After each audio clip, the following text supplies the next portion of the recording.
At this time of year, a lot of people are dealing with a holiday hangover, and not just from excessive drinking. Sometimes it's from overspending on gifts, parties, travel, and much more. The bills are piling up. The bank account balance is going down. So, what can we do to try to get our finances in order as we get ready to start a new year? Joining us now is Beverly Wilks, who shares insights and advice about personal finance through her Bacon and Heels brand on social media. And full disclosure, Beverly also has a day job with our parent company, Bell. Hi, Bev. Great to see you. Good to see you as well. So, as we head into 2026, what is the first thing people should be doing to take stock of their finances? They got to look at their greatest hits. I want you to look back at the year and really take a look and see where did you spend your money? Where did you save? Where did you invest?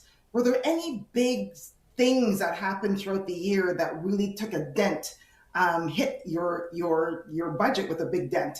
So I want you to take a look and take stock. So how much we owe minus how much we own. I really want us to take a really better look at what we owe, how much we owe, and then figure out where we are. So that's number one, just starting in that one section. Okay, so that's an important thing, just to get a sense of where you are.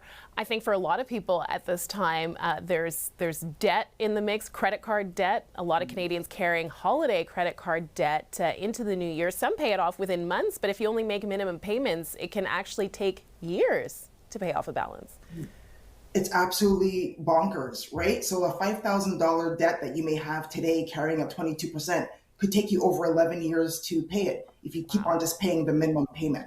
So the big thing is, if you're going into 2026 with some debt, I'd like you to take an approach called either the snowball approach, which is you look at all of your debt together, you look at how much you owe on each credit card, and then from that, you will pay off the one with the smallest amount first.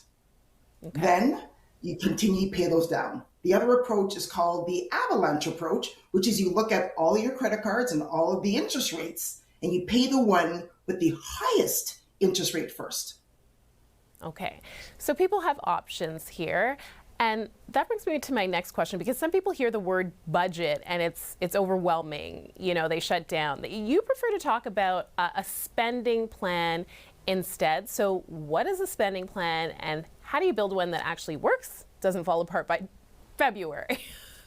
I love it. And I completely agree with you. People hear the word budget and they're like, ooh, really gives you the heebie-jeebies. They really don't want to talk about it. But a spending plan has a better ring to it, and it allows you to actually spend.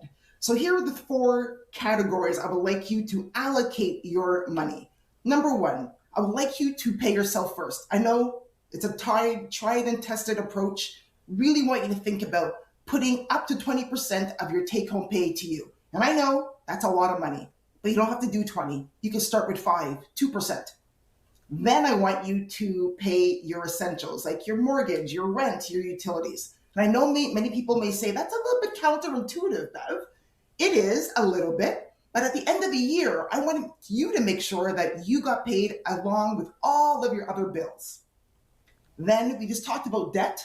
Let's really nip that debt down by especially high interest rate debt. So 20% of your take-home pay should be going towards debt. And then last, but certainly not least, we need to have some fun along the way, right? So 10% is for fun, and that money is free and clear to do all the things that you would like to do, the things that give you joy.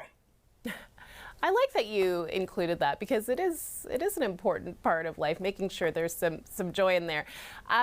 You talked about paying yourself first. So just quickly before we wrap up, because I know a lot of people hear, okay, we have to have an emergency fund, and if they're struggling to pay the bills, they can't figure out, like, how can you even put any money aside? But you're saying even small amounts over time can make a big difference, right?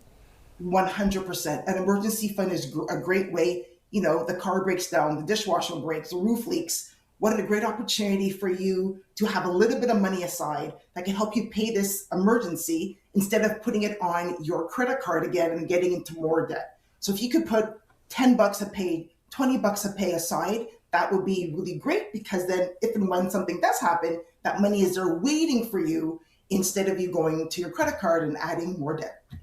All right, we will have to leave it there. Thank you very much, Beverly Wilks. We appreciate your time today and we wish you all the best for 2026.